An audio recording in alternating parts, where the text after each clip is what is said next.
Model মসজিদ কি অপরূপ সাজ, দেয়াল জুড়ে সুফা আলোর মধুমাজ, ঝলমলে কারুকাজ মেম্বার মহিয়ান, তবু কোথায় মুসল্লি, কেন এই শমশান? আজানের ধ্বনি আসে আকাশের পানে, তবু কেন মুসল্লি আসে না ইবাদতের টানে? ইমাম বসে চুপ, মনটা ভারাক্রান্ত, নামাজের স্থান ফাঁকা, হৃদয়টা ক্লান্ত। ঝাড়বাতির আলোয় ছাদের রঙিন রূপ, তবু নেই হৃদয়ের কোনো তোলা খুব। কারা যেন দূরে গেছে, ভেঙে গেছে বন্ধন, মসজিদ ঘরে নেই প্রাণের স্পন্দন।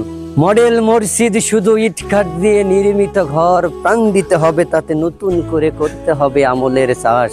আসুক মানুষ ফিরে, ভরে উঠুক মসজিদের প্রাণ, ইবাদতের ঘরে লাগুক নতুন করে শান্তির গান। ওহে মুসলিম জাতি, শোনো এই আহ্বান, আল্লাহর ঘর মসজিদ ছেড়ো না, রেখো তার মান। শুধু মডেল নয়, মসজিদে ইবাদতে রাখতে হবে জারি, তবেই তো মসজিদ ঘর হবে তোমার আমার জান্নাতের সুপারিশকারী।